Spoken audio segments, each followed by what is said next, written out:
నమస్తే.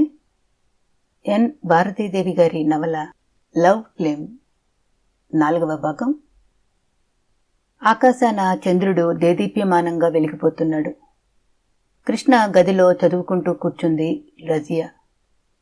మనసు పుస్తకం మీద నిలవటం లేదు. ఏదో తెలియని ఊహలు మనసుకు చిత్రమైన స్పందన కలిగిస్తున్నాయి. రజియా వైపు చూశాడు కృష్ణ. నవ్వుతూ కొంటెగా ఉన్న అతని చూపులు కలపలేక కిటికీలో నుంచి బయటకు చూసింది రజియా. ఒక తార ఎప్పుడూ చంద్రుని ప్రక్కనే ఉంటుంది. ఎప్పుడు? ఎందుకో? కిటికీలో నుంచి ఆకాశం వైపు చూస్తూ అన్నాడు కృష్ణ. నెలరాజు తనను వదిలేసి మరో తారను వెతుక్కుంటూ వెళతాడేమో అని ఆ తార భయం. అందుకే ఎప్పుడూ అతన్ని అంటిపెట్టుకుని ఉంటుంది అంది రజియా నవ్వుతూ. మనస్సులో ప్రేమ అనేది ఉంటే తను ప్రేమించే మనిషిని గురించి తప్ప ఇంకో ఆలోచనే రాదు. ఎవరికైనా ఆ ప్రేమ అనేదే లేకపోతే ఆ తారలా అంటిపెట్టుకుని ఉన్నా లాభం లేదు అన్నాడు కృష్ణ నవ్వుతూ. కృష్ణ నవ్వు మత్తుగా ఉంటుంది. రజియా మనసులో లేదు. ఎక్కడో విహరిస్తుంది. శరీరం ఏం చేస్తుందో మనసుకు తెలియడం లేదు. మనసు చెప్పేది శరీరం వినటం లేదు. తనకు తెలియకుండానే కృష్ణకు దగ్గరగా జరిగింది. కృష్ణ ఆశ్చర్యంగా కళ్ళు విప్పరించి రజియాను చూస్తూ కూర్చున్నాడు. అతని మోకాళ్ల మీద తల ఆంచి అతని పాదాల దగ్గర కూర్చుంది. కృష్ణ అప్రయత్నంగా రజియాను గుండెలకు అదుముకున్నాడు. కదిలితే ఆ దృశ్యం మారిపోతుందేమో, మధురమైన కమ్మని ఆ కల చెరిగిపోతుందేమో అన్నంత భయంగా ఊపిరి బిగపట్టి అతని గుండెలకు మరింతగా హత్తుకుపోయింది రజియా. అలా ఒకరి కోగిలిలో ఒకరు ఒదిగిపోయారు. అతని పెదవులు రజియా అన్నట్టుగా కదిలాయి. అది కల కాదు, నిజం. తన తపస్సు ఫలించింది. దేవుడు వరం ఇచ్చాడు. భగవాన్, నా ఆశను నిరాశ చెయ్యకు. ఏ పరిస్థితుల్లోనూ నా కృష్ణను నాకు దూరం చెయ్యకు. ఇప్పటి వరకు ఆయన ప్రేమ నాకు దక్కాలని తపస్సు చేశాను. నిరీక్షణలో ఉన్న వేదనకు నా మనసు తట్టుకోలేదు. ఈ మధురమైన క్షణాలను శాశ్వతం చెయ్యి. కృష్ణ నన్ను ప్రేమిస్తున్నాడు. ఇంతకంటే నిదర్శనం ఇంకేం కావాలి? అతని గుండెలకు మరింతగా హత్తుకుపోయింది రజియా. అతని గుండె స్పందన తన గుండెకు చేరుతుంది. ఆమె అతన్నే చూస్తుంది మత్తుగా. ఆమె కళ్ళు అరమోడ్పులవుతున్నాయి. ప్రేమ పండి కోరిక పుడుతుంది. రెండు తనువులు ఏకమైతే కోరిక చల్లారి సృష్టి కార్యం నెరవేరుతుంది. ఆలుమగల అనురాగంలో ఆవేశం కంటే ఆప్యాయత ఎక్కువ ఉంటుంది. ప్రేయసీ ప్రియుల కలయికలో ఆవేశం కట్టలు తెంచుకుంటుంది. నదిలోని నీరు కట్టతెగి బయటకు పొంగితే కొన్ని ఊళ్ళు నామరూపాలు లేకుండా కొట్టుకుపోతాయి. పెళ్లి కాకముందే ప్రేమ హద్దులు దాటితే ప్రళయం సంభవిస్తుంది. వాళ్లకు ఏకాంతం కలిగించాలని కాబోలు చంద్రుడు మబ్బుల చాటుకు తప్పుకున్నాడు. మెత్తగా గులాబీ పువ్వుల సమూహంలా తన గుండెల మీద వాలి ఉన్న రజియాను క్షణికావేశానికి లొంగిపోయి మలినపరచటం ఇష్టం లేకపోయింది కృష్ణకు. అతని చేతులు ఆమెను వదిలేశాయి. రజియా కళ్ళెత్తి ప్రశ్నార్థకంగా కృష్ణ వైపు చూసింది. ఆమె చూపులకు తనేమని సమాధానం చెప్పగలడు? ఆమెను చేతుల్లోకి తీసుకుని ఆమెలోని కోరికను రెచ్చగొట్టి ఇలా వదిలేస్తే ఏమనుకుంటుంది? పిరికివాడనుకుంటుందా? లేక చేతకాని అసమర్థుడనుకుంటుందా? రజియా నన్ను గురించి ఎలా అనుకున్నా పర్వాలేదు. మల్లె పువ్వుల కల్మషం తెలియని ఆమె మనస్సుకు బాధ కలిగించలేను. రజియాను వదిలేసి గదిలో నుంచి బయటకొచ్చి బాల్కనీలో నిల్చున్నాడు కృష్ణ. ఎందుకు ఇలా ప్రవరాగ్నిలా ప్రవర్తిస్తాడు? నా అందం ఈయన మనసుకు స్పందన కలిగించటం లేదా? మాటల్లో మాత్రం ఆయన జీవన సర్వస్వం అన్నట్లుగా మాట్లాడతాడు. చేష్టల్లో మాత్రం ఊహకందనంత దూరంలో ఉంటాడు. మనసు అతని సాన్నిహిత్యాన్ని కోరుతూ అతని వైపే లాగుతుంటే రజియా కూడా బాల్కనీలోకొచ్చి అతని పక్కన నిలబడింది. సారీ రజియా, ఆవేశంలో తొందరపడ్డాను ఆమె వైపు తిరుగుతూ అన్నాడు కృష్ణ. ఎన్నో రోజుల నుంచి ఆ మధురమైన క్షణాల కోసం ఎదురు చూస్తున్నాను నేను. ఎందుకు నాకు సారీ చెప్తున్నారు? నేనే మీకు థ్యాంక్స్ చెప్పుకోవాలి, ఆ మధుర క్షణాలను నాకు అందించినందుకు అంది రజియా చిలిపిగా నవ్వుతూ. వెన్నెల్లో ఆమె పలువరుస తళుక్కున మెరిసింది. రజియా జరిగిన దానికి బాధపడటం లేదు. నన్ను తనవాడిగా చేసుకోవాలని ఆతృతపడుతుంది. నాన్నను ఎదిరించలేను.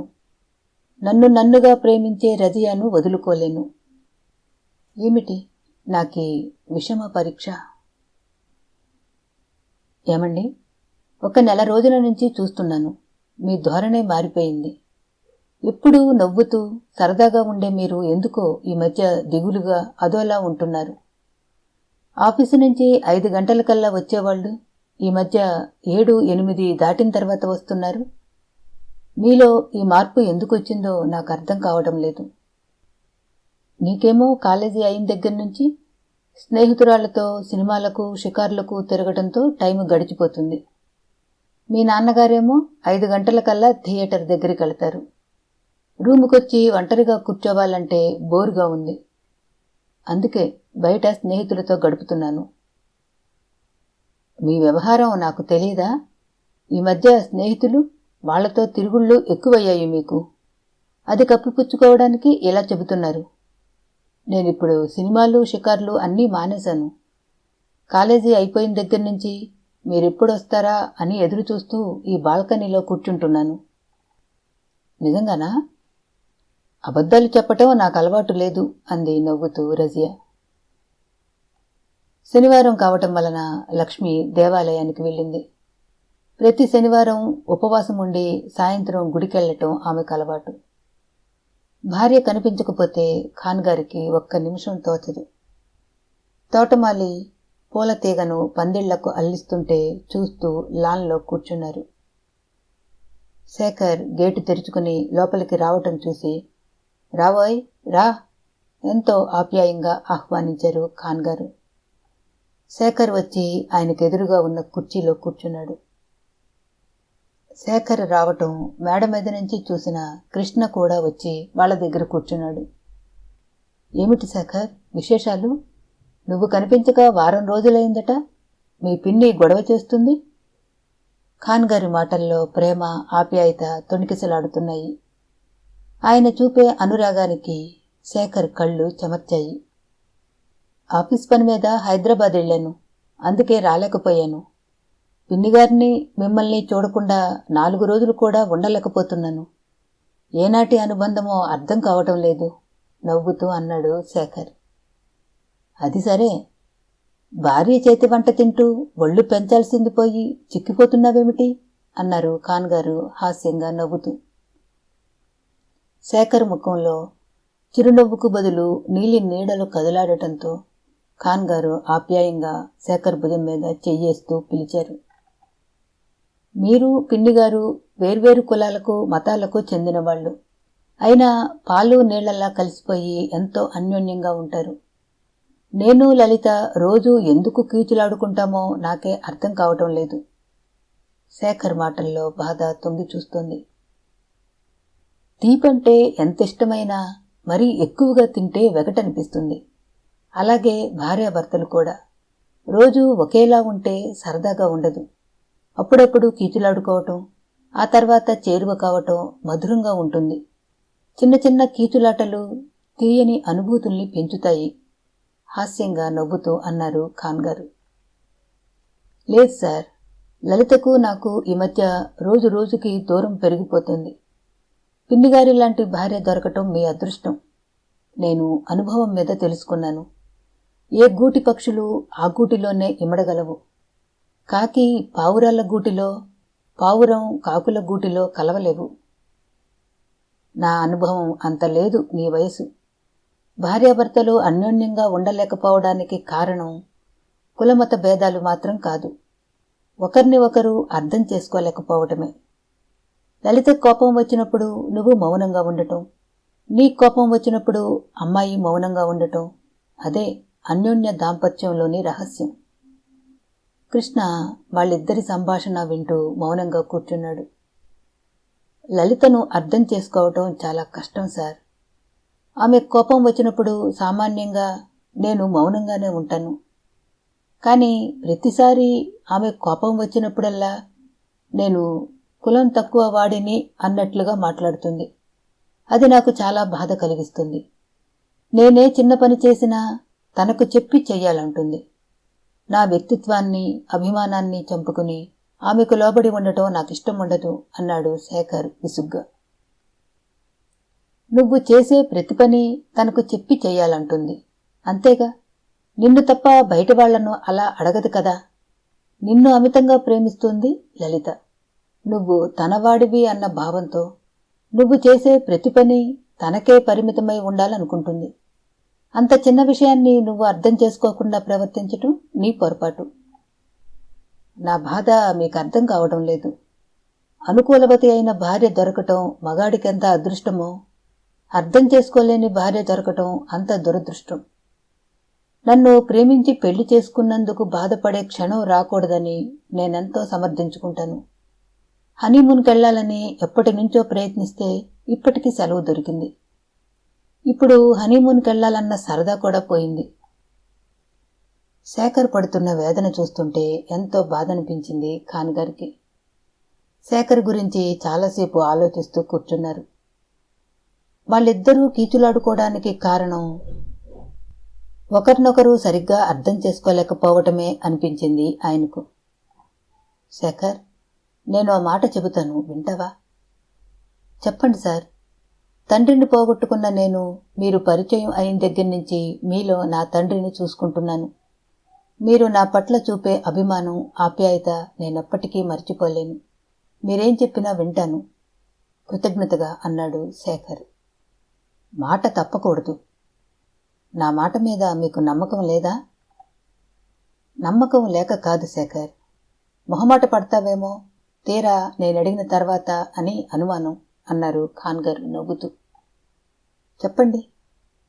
హనీమూన్కు వెళ్లడానికి ఎలాగూ సెలవు శాంక్షన్ అయింది కదా. నీకెలాగూ ఎక్కడకు వెళ్లాలని లేదు.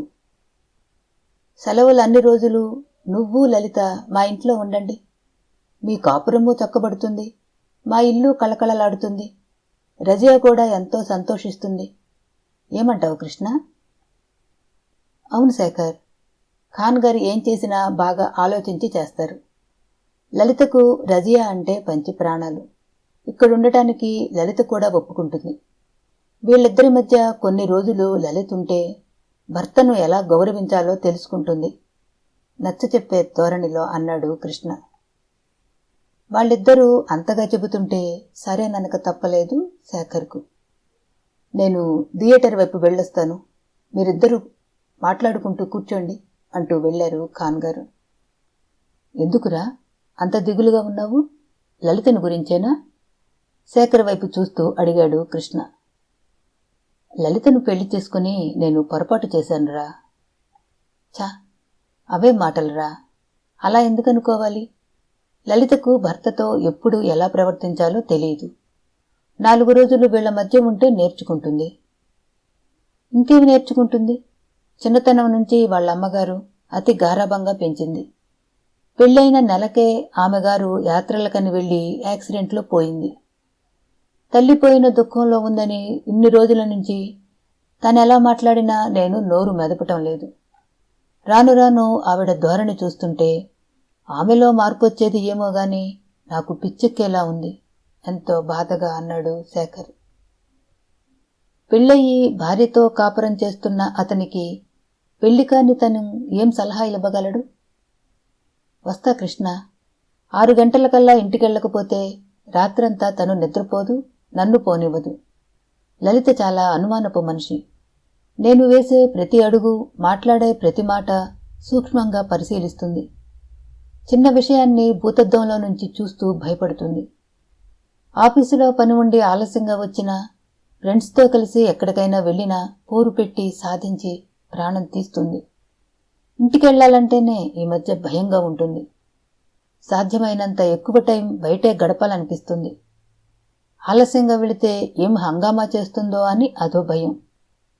లలితను పెళ్లి చేసుకున్న తర్వాత సుఖము, సరదా అన్న మాటలకు అర్థం మర్చిపోయాను. నేనేమైనా అంటే తనను నిర్లక్ష్యం చేస్తున్నానని ఏడ్చి ఏడ్చి తిండి తినకుండా ఆరోగ్యం పాడు చేసుకుంటుంది. పెళ్లి కాకముందే ఎంతో హాయిగా గడిపేవాడిని. శేఖర్ కళ్ళల్లో నీళ్లు తిరిగాయి. కృష్ణకు మనసు పిండినట్లుగా అనిపించింది. బాధపడకురా, ఖాన్గారు చెప్పినట్టు చెయ్యి. అప్పటికీ లలిత తన ప్రవర్తన మారకపోతే ఆలోచిద్దాం. అనునయంగా శేఖర్ చేతిని తన చేతిలోకి తీసుకుంటూ అన్నాడు కృష్ణ. మరో 10 నిమిషాల తర్వాత శేఖర్ వెళ్ళిపోయాడు. అతను వెళ్ళినా అతని మాటలే కృష్ణ మనసులో మారుమ్రోగుతున్నాయి. శేఖర్ ఎంత బాధపడకపోతే వాడి కళ్లల్లో నీళ్లు తిరిగాయి. సమాజం ఎంతగా అభివృద్ధి పదంలో పయనిస్తున్నా కులతత్వం ఏదో ఒక విషయంలో తలెత్తుతూనే ఉంటుంది. శేఖర్ వేరు కులం అయిన లలితను చేసుకోవడం వల్లనే సుఖపడలేకపోతున్నాడా? కాలేజీలో యువతరం ముందడుగు వేసి లోపభూయిష్టమైన కుల వ్యవస్థను రూపుమాపాలి అంటూ పెద్ద ఉపన్యాసం చెప్పి ఫస్ట్ ప్రైజ్ గెలుచుకుంది లలిత అని రజియా చెప్పిందే. మరి లలితెందుకు శేఖర్ కులాన్ని ఎత్తిచూపుతూ అతన్ని బాధ పెడుతుంది? చెప్పేదొకటి చేసేదొకటినా? అసలు కులం అనేది ఎక్కడుంది? ఒకప్పుడు సమాజ అవసరాలకు వృత్తిరీత్యా ఏర్పడిన ఈ కుల వ్యవస్థ రాను రాను పటిష్టమైపోయి శేఖర్ లాంటి వాళ్ల జీవితాలతో ఆడుకుంటుంది. మీదే కులం అని పల్లెటూరు వాళ్లు అడగటం సర్వసాధారణం. కానీ చదువు సంస్కారం ఉన్న లలిత కూడా ఆ బూజుపట్టిన సాంప్రదాయాలనే పట్టుకు వేలాడుతుందా? మనిషి చంద్రమండలంలో కాపురం పెట్టబోతున్న ఈ రోజుల్లో ఇంకా కులాన్ని గురించి కుమ్ములాట. కులాలంటూ ఉండకపోతే ఎంత బావుంటుంది. కానీ ఇది ఇంతటితో తేలిపోయే సమస్య కాదు. లోతుగా పాతుకుపోయిన కులం అనే వ్యవస్థను తొలగించాలంటే అందుకు ఇంకా ఎన్ని తరాలు మారాలో.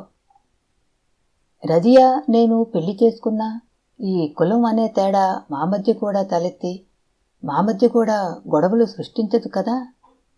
ఎందుకు సృష్టించదు తేడా ఉన్నప్పుడు? శేఖర్ బాధను చూస్తూ, నేను రజియాను పెళ్లి చేసుకోవటం సమస్యలను కొని తెచ్చుకోవటం అవుతుందేమో. లలిత కూడా శేఖర్ని ప్రేమించి పెళ్లి చేసుకుంది. కానీ రోజూ గొడవలే. ప్రేమకు వ్యామోహానికి తేడా తెలుసుకోకుండా తొందరపడి పెళ్లి చేసుకోవటం, శేఖర్లా బాధపడటం కంటే ఆలోచించి నిర్ణయించుకోవటం మంచిదేమో. ఊహల్లో ప్రేమ ఎంతో మధురంగా అందంగా ఉంటుంది. ఆచరణలో పెట్టాల్సి వచ్చినప్పుడు అర్థమవుతుంది అది ఎంత కష్టతరమైనదో. అంతూ దరి లేకుండా సాగిపోతున్నాయి కృష్ణ ఆలోచనలు. ఒకరు నవ్వారని ఒకరు ఏడ్చారని కాలం ఎవరికోసమూ ఆగదు. దాని పని అది క్రమం తప్పకుండా నిర్వర్తిస్తూనే ఉంటుంది. ఖాన్ దంపతులు స్వయంగా తమ కారు తీసుకువెళ్లి లలితను శేఖర్ను తమ ఇంటికి తీసుకువచ్చారు. లలితకు రజియాతో రోజులు నిమిషాల్లా గడిచిపోతున్నాయి. లక్ష్మికి వాళ్లు వచ్చిన దగ్గర నుంచి ఒక్క నిమిషం కూడా తేరడం లేదు. అందరికీ ఇష్టమైన వంటకాలన్నీ ప్రత్యేకంగా తను దగ్గరుండి తయారు చేయించటం, వాళ్లకు కావలసినవన్నీ టైం ప్రకారం అందించటంతోనే సరిపోతుంది రోజంతా. ఆ రోజు ఆదివారం. కృష్ణ శేఖర్ పేకాడుకుంటూ వరండాలో కూర్చున్నారు. సూర్యభగవానుడు చల్లబడుతున్నాడు. పశ్చిమాకాశం అరుణిమ పులుముకుంటుంది. గోడ గడియారం 5 గంటలు కొట్టింది. ఖాన్ గారు థియేటర్ దగ్గరికి వెళ్లడానికి బయలుదేరారు. ఆయన్ని చూసి ఆట ముగించి లేచారు స్నేహితులిద్దరు. థియేటర్ దగ్గరికేగా మీరెళ్లేది? అవును, మేము కూడా వస్తాం అన్నాడు కృష్ణ. రండి, మీకు కూడా కాలక్షేపం అవుతుంది అన్నారు ఖాన్ గారు నవ్వుతూ. మేము రెడీ, వెళదామా అన్నాడు శేఖర్. కొంచెం పనుంది చిన్నగా నవ్వుతూ అన్నారు ఖాన్ గారు. ఖాళీగా నిల్చుని పనుందంటారేమిటి అనుకున్నాడు శేఖర్. 5 నిమిషాలు గడిచాయి. ఖాన్ గారు కదలకుండా అలాగే నిల్చున్నారు. అంతలో లోపల నుంచి లక్ష్మి వెండి గ్లాసుతో ఫ్రిజ్లోని మంచినీళ్లు తీసుకొచ్చి భర్తకు అందించింది. మంచినీళ్లు తాగి ఖాళీ గ్లాసు భార్యకు అందిస్తూ, ఇప్పుడు అర్థమైందా మీకు నా పనేమిటో? నేను థియేటర్కు బయలుదేరే ముందు లక్ష్మి మంచినీళ్లు తీసుకొచ్చి ఇవ్వాలి. ఆమెతో నేను వెళుతున్నానని చెప్పాలి. అప్పుడు గాని నేను అడుగు బయటపెట్టడానికి వీల్లేదు. ఆయన మాటల్లో భార్య పట్ల ప్రేమానురాగాలు తొణికిసలాడుతున్నాయి. శేఖర్, కృష్ణ కళ్ళప్పగించి ఆయన వైపు చూస్తూ అలాగే నిల్చున్నారు. ఇక వెళ్ళమంటావా? చిలిపిగా భార్య వైపు చూస్తూ అన్నారు ఖాన్ గారు. వెళ్ళిరండి.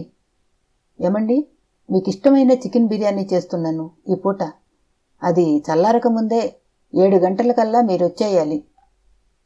నీ మాటకెప్పుడైనా ఎదురు చెప్పానా అంటూ కారు బయటకు తీశారు ఖాన్ గారు. కారు గేటు దాటి వెళ్లే వరకు ఆయన భార్య వైపు, ఆమె భర్త వైపు చూసుకుంటూ చేతులుప్పుకుంటూనే ఉన్నారు. తెలియని వాళ్ళు వీళ్ళిద్దరినీ చూస్తే ఆయనేదో ఇతర దేశాలు వెళ్తున్నట్లు, భార్య వీడ్కోలిస్తున్నట్లు అనుకుంటారు. 4 ఫర్లాంగుల దూరంలో ఉన్న థియేటర్ దగ్గరికి వెళ్ళి రావడానికి ఇంతసేపు భార్య అనుమతి కోసం ఎదురు చూడాలా? భార్యాభర్తలంటే ఇలా ఉండాలి అనుకున్నాడు శేఖర్ తనలో తను. ఒక వారం రోజులు సరదాగా ముగ్గురం కలిసి ఎక్కడికైనా వెళదామా సార్? మళ్ళీ నాకు సెలవు దొరకదు అన్నాడు శేఖర్. వారం రోజులు నేను మీతో కలిసి తిరిగితే మా లక్ష్మి నా మీద బెంగతో జ్వరం తెచ్చుకుని మంచానికి అంటుకుపోతుంది. మళ్ళీ ఆమె కోలుకోవాలంటే 1 నెల రోజులు పడుతుంది. అందుకే ఎంతో అవసరమైతే తప్ప లక్ష్మిని వదిలి బయటకు వెళ్ళను. ఒకవేళ వెళ్ళినా ఆమెను తీసుకునే వెళతాను. పిన్నిగారు, రజియా, లలిత మన అందరం కలిసే వెళదాం అన్నాడు శేఖర్. లక్ష్మికి ఆరోగ్యం బాగాలేదు. సారీ శేఖర్, నువ్వు లలిత కలిసి నా కారులో కాశ్మీర్ వెళ్ళి చూసిరండి అన్న ఖాన్ గారి మాటలకు అయిష్టంగా ముఖం తిప్పుకున్నాడు శేఖర్. లలితతో కలిసి వెళ్లటం అతనికిష్టం లేదని అతని ముఖం చూస్తేనే తెలుస్తుంది. అందుకే ఖాన్ గారు కూడా మరోసారి ఆ మాట అనలేదు. థియేటర్ దగ్గరకు తప్ప కనీసం బజారుకైనా వెళ్లరు మీరు. రోజంతా మీకెలా కాలక్షేపం అవుతుందో నాకర్థం కాదు అన్నాడు కృష్ణ నవ్వుతూ. లక్ష్మి ఎదురుగా ఉంటే చాలు, నాకు ఇతర ప్రపంచంతో సంబంధం ఉండదు. థియేటర్ మా స్వంతమైనా నేను లక్ష్మి కలిసి సినిమా చూసి సంవత్సరం అయిందంటే మీరు నమ్మరు. సినిమాకెళదామా అంటే 3 గంటల సేపు నోరు మూసుకుని ఆ థియేటర్లో కూర్చోవాలంటే నాకు జైలులో కూర్చున్నట్లుగా ఉంటుందండి. లాన్లో మీ ఎదురుగా కూర్చుని మిమ్మల్ని చూసుకుంటూ కబుర్లు చెప్పడం అంటే నాకు చాలా ఇష్టం అంటుంది. ఎంత అవసరమైనా నన్ను చూడకుండా ఉండలేక అడుగు బయట పెట్టదు. మీరు థియేటర్ దగ్గరే ఉండండి.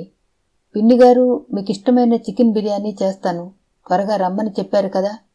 నేనెళ్ళి మీరు అర్జెంటుగా హైదరాబాద్ వెళ్ళారని, రేపు సాయంత్రానికి వస్తారని చెబుతాను. పిన్నిగారు ఏమంటారో అన్నాడు శేఖర్ సరదాగా నవ్వుతూ. నేను చెప్పకుండా ఎక్కడికి వెళ్ళనని తనకు తెలుసు. నువ్వు కాదు కదా, ఆ దేవుడు దిగివచ్చి చెప్పినా నమ్మదు. శేఖర్, భార్యాభర్తలు అన్యోన్యంగా గడపటంలోని అంతరార్థం ఒకరిని ఒకరు అర్థం చేసుకోవటమే. పిన్నిగారిని నేను నమ్మిస్తాను అన్నాడు శేఖర్. మీరిద్దరూ కలిసి చెప్పినా ఆమె నమ్మదు నవ్వుతూ అన్నారు ఖాన్ గారు. పందెం సార్, నేను పిన్నిగారిని నమ్మిస్తాను. ఎంత పందెం? 1000 రూపాయలు, సరేనా? అమ్మో, అంత పెద్ద మొత్తమా? 100 రూపాయలు అన్నాడు కృష్ణ. సరే, మీ సరదా నేనెందుకు పాడు చేయాలి? కానివ్వండి. అదీకాక ఈరోజు 1వ తారీఖు కదా, అందరికీ జీతాలివ్వాలి, లెక్కలవి చూడాలి. ఎలాగూ 9 గంటల వరకు నాకు రావడానికి వీలవదు. మీ ఇష్టం. లక్ష్మిని మీరు నమ్మించగలిగితే మీ ఇద్దరికీ నేను చెరో 100 ఇస్తాను అన్నారు ఖాన్ గారు నవ్వుతూ. అంతలో కారు థియేటర్ దగ్గరకు వచ్చింది. కొత్త పిక్చరు ఆ రోజే రిలీజ్ కావడం వలన థియేటర్ ముందున్న ఖాళీ స్థలం అంతా జనంతో నిండిపోయింది.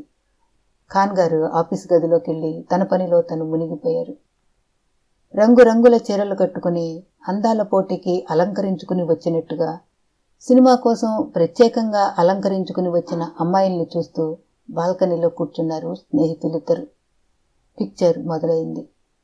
కళ్లకు విందు చేస్తున్న అందాలన్నీ థియేటర్లోకి చేరిపోవటంతో అక్కడ కూర్చోవటం విసుగనిపించి లేచి ఇంటికి బయలుదేరారు. దారిలో ఎదురైన స్నేహితుల్ని పలకరిస్తూ వాల్ పోస్టర్లను చూస్తూ ఇంటికి చేరుకునేసరికి టైము రాత్రి 8 గంటలయింది. లక్ష్మి, లలిత, రజియ మాట్లాడుకుంటూ వరండాలోనే కూర్చునున్నారు. ఆయన రాలేదేం కృష్ణ? ఆతృతగా అడిగింది లక్ష్మి. అర్జెంటు పని మీద హైదరాబాద్ వెళ్లారు. ఇంటికొచ్చి మీతో చెప్పెళ్లే టైం లేక మమ్మల్ని చెప్పమని వెళ్లారు. రేపు రాత్రికి వస్తామని చెప్పారు అన్నాడు కృష్ణ. నిజం పిన్నిగారు, లక్ష్మి బాధపడుతుందేమో, మీరు చెప్పండి అని స్నేహితునితో కలిసి కారులో వెళ్లారు అన్నాడు శేఖర్ ఎంతో నమ్మకంగా. లక్ష్మి కళ్లల్లో గిర్రున నీళ్లు తిరిగాయి. మనసులో ఎంతో బాధుంటే తప్ప సామాన్యంగా కళ్లల్లో నీళ్లు చిమ్మవే. ఆంటీ, ఆయన ఊరెళ్లారనగానే చంటిపాపలా ఏడుస్తుందేమిటి? చంటిపిల్లలు కూడా తల్లిని చూడకుండా ఉండగలరు, కాని ఆంటీ భర్తను వదిలి ఉండలేనట్లుంది అనుకుంది అక్కడే కూర్చునున్న లలిత. లేదు బాబు, ఆయన నాకు చెప్పకుండా, నేను సరేననకుండా ఎక్కడికి వెళ్లరు. ఏదో పని మీద బయటికెళుతూ మీతో సరదాగా అలా అనుంటారు అంతే అంది లక్ష్మి చిరునవ్వుతో. ఆమె పెదవుల మీద నవ్వు మెరుస్తున్నా ఆమె అంతరంగంలో ఎంతో బాధపడుతున్నట్లుగా నీళ్లూరుతున్న ఆమె కళ్ళే చెబుతున్నాయి. లేదక్కా, మేము నీకెందుకు అబద్ధం చెబుతాం చెప్పు? నిన్ను ఏడిపించటం మాకు సరదానా? పాపం అంకులు కూడా ఎంతో బాధపడుతూనే వెళ్లారు అన్నాడు కృష్ణ. వంటకాలు చల్లారిపోతున్నాయి, భోజనాలు వడ్డిస్తాను రండి అంటూ మాట మారుస్తూ లేచింది లక్ష్మి. తన కన్నీళ్లు వాళ్ల కంట పడకూడదన్న ఉద్దేశంతో వంటగది వైపు వచ్చింది. డైనింగ్ టేబుల్ మీద వంట మనిషి అన్నీ అందిస్తుంటే వాళ్ల నలుగురికి భోజనాలు వడ్డించింది. డాడీ ఊళ్ళో లేరుగా మమ్మీ, నువ్వు కూడా మాతో పాటు వడ్డించుకో అంది రజియా. నిజమే ఆంటీ, అన్నీ టేబుల్ మీదే ఉన్నాయిగా, ఎవరికి కావలసినవి వాళ్ళు వడ్డించుకుంటారు. మేము భోంచేసిన తర్వాత మళ్ళీ నువ్వు ఒంటరిగా భోంచేయలేవు, వడ్డించుకో ఆంటీ అంది లలిత. లేదమ్మా, ఆయన భోజనానికి వస్తారు. ఆయన పక్కన లేకుండా నేను భోజనం చేయనని ఆయనకు తెలుసు. ఎన్ని పనులున్నా, ఎంత ప్రొద్దుపోయినా ఆయన తప్పకుండా వస్తారు. అదేమిటక్కా, మా మాటలు నమ్మలేదా? మేము అబద్ధం చెబుతున్నామని అనుకుంటున్నారా అన్నాడు తెచ్చిపెట్టుకున్న కోపంతో కృష్ణ. లేదు బాబు, ఉద్దేశం అది కాదు. మీతో ఆయన అలా చెప్పుంటారు అంతే. ఆయన అప్పుడప్పుడు సరదాగా అలా అబద్ధాలాడుతుంటారు. 9 అయ్యేసరికి వస్తారు చూడండి అంది లక్ష్మి నవ్వుతూ. ఎన్ని విధాల చెప్పి ఆమెను నమ్మించాలని ప్రయత్నించినా స్నేహితులిద్దరి శ్రమ వృధానే అయింది. ఆమె మాత్రం భోంచేయలేదు, భర్త భోజనానికి వస్తారన్న నమ్మకంతో. ఆంటీకి భర్త మీద ఎంత నమ్మకం! ఆయన భోంచేసే వరకు భోంచేయదంట. నేనెప్పుడైనా భోంచేయకుండా శేఖర్ కోసం ఎదురు చూశానా? ఆయన మనిద్దరం సరదాగా కబుర్లు చెప్పుకుంటూ భోంచేద్దాం అన్నా నేను ముందే భోంచేసేదాన్ని. ఇంటికి రావటం ఆలస్యం, ఏదో ఒక గొడవ మొదలు పెట్టేదాన్ని. ఏం చెప్పినా వినిపించుకోకుండా ప్రతిదానికి అనుమానించి ఆయన మనసు నొప్పించేలా మాట్లాడేదాన్ని. భర్త అంటే ఏమిటో, ఆడదానికి భర్త విలువ ఏమిటో ఆంటీని చూసిన తర్వాత అర్థమవుతుంది. ఆలుమగల మధ్య ఉండాల్సింది అనురాగబంధం. 2 శరీరాలను ఏకం చేసేది మాత్రమే వివాహబంధం. 2 మనసులను ఏకం చేసేది అనురాగబంధం. ఆ అనురాగం కరువైన నాడు వివాహబంధం ఉన్నా ఒకటే, లేకపోయినా ఒకటే. భోజనాలు అయిన తర్వాత అందరికీ ఆరుబయట పక్కలు పరిచింది లక్ష్మి. కబుర్లు చెప్పుకుంటూ ఎవరి పడకల మీదకు వాళ్లు చేరుకున్నారు. లక్ష్మి కళ్ళు ఆత్రంగా గేటు వైపే చూస్తున్నాయి. హాలులోని గడియారం 9 గంటలు కొట్టింది. వరండా దగ్గర నుంచి గేటు వరకు ఉన్న నున్నటి తారు రోడ్డు మీద అటూ ఇటూ తిరుగుతోంది లక్ష్మి. కారు శబ్దం వినిపించింది. పరిగెత్తుతున్నట్లు గేటు వైపు నడిచింది లక్ష్మి. కృష్ణ, శేఖర్ మంచాల మీద నుంచి లేచి కూర్చున్నారు. ఖాన్గారు కారు గ్యారేజీలో పెట్టి ఎదురొచ్చిన లక్ష్మీ చేతికి క్యాష్ బ్యాగ్ అందించి శేఖర్ వాళ్ల దగ్గరకు వచ్చారు. ఏమండి, బాత్రూంలో వేడి నీళ్లున్నాయి, త్వరగా స్నానం చేసి రండి, నాకు బాగా ఆకలిగా ఉంది అంటూ లోపలికెళ్ళింది లక్ష్మి.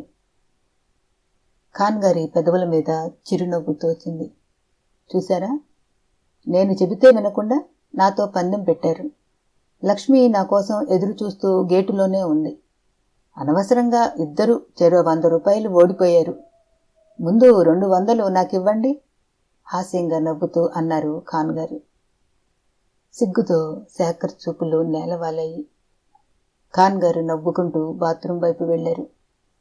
స్నానం చేసి బట్టలు మార్చుకుని డైనింగ్ టేబుల్ ముందు కూర్చుంటూ, లక్ష్మి, నేను హైదరాబాదు వెళ్ళాననుకున్నావా?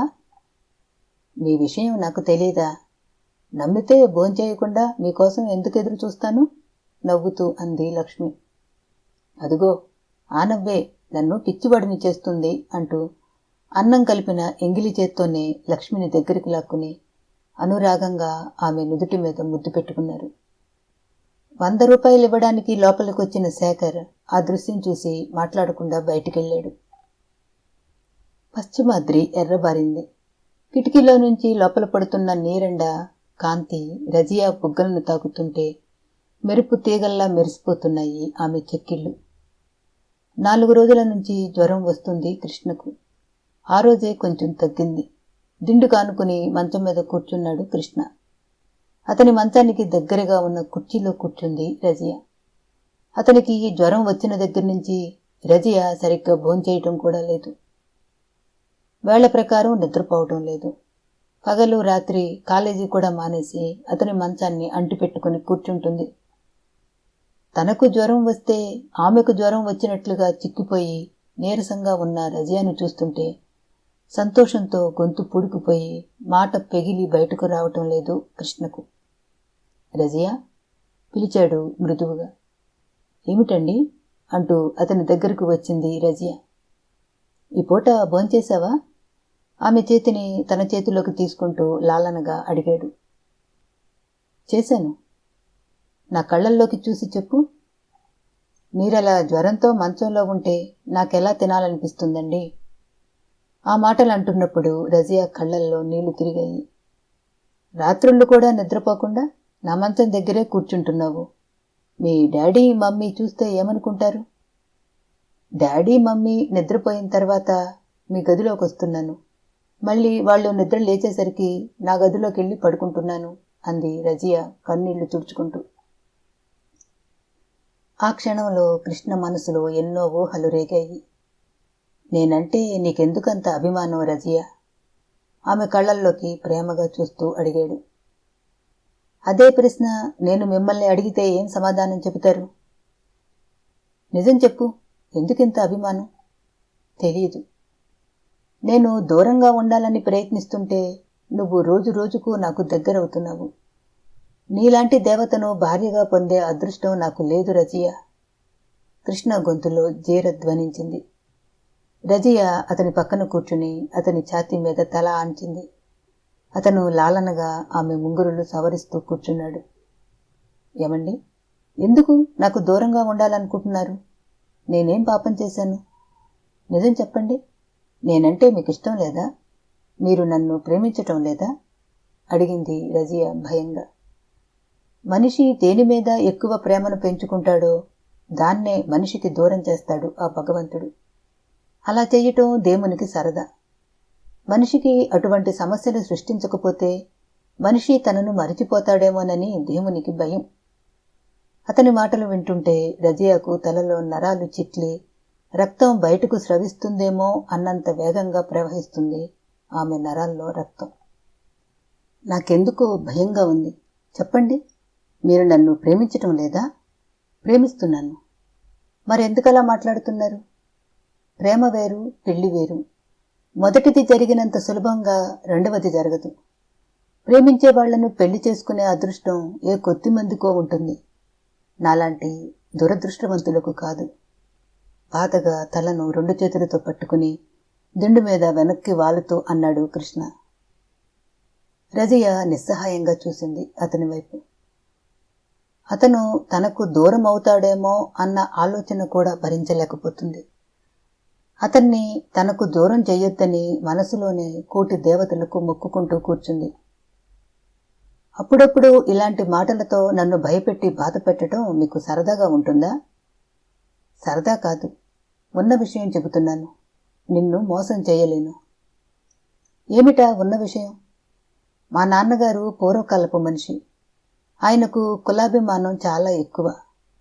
మన పెళ్లికి ఆయన ఒప్పుకుంటారన్న నమ్మకం నాకు లేదు. అంటే మీ నాన్నగారు అంగీకరించకపోతే మీరు నన్ను పెళ్లి చేసుకోరా? మా నాన్నగారు అంగీకరించరన్నాను గాని నేను నిన్ను పెళ్లి చేసుకోను అని అనలేదుగా. కులమత తారతమ్యాలు నిర్ణయించలేకపోతే మనిషి మనుగడ సాగదని పూర్వం మనవాళ్లే కుల మతాలను సృష్టించారు. ఆ తారతమ్యాలు ఇప్పుడు మనలాంటి వాళ్లను ఎందరినో వేరు చేసి వాళ్ల జీవితాలను నాశనం చేస్తున్నాయి, కన్నీటితో అంది రజియా. ఆమెను చూస్తుంటే అతని మనసులో జాలి, ప్రేమ వెల్లువలా పొంగాయి. ఆ వెల్లువలో ఆమెను నిలువెల్లా తడపాలన్నంత ఆవేశం వచ్చింది అతనికి ఆ క్షణంలో. నాకు సమాధానం చెప్పండి. మీ నాన్నగారు అంగీకరించకపోతే మీరు నన్ను పెళ్లి చేసుకోరా? అతని కళ్ళల్లోకి గుచ్చి చూస్తూ అడిగింది. జ్వరం తగ్గి ఒళ్లంతా చిరు చెమట్లు పట్టాయి కృష్ణకు. నీరసంతో కళ్ళు మూతలు పడిపోతుంటే రజియా ప్రశ్నకు సమాధానం చెప్పకుండానే కళ్ళు మూసుకుని పడుకున్నాడు. లవ్ ఫ్లేమ్ నవల 4వ భాగం సమాప్తం. మళ్ళీ కలుద్దాం. సెలవు.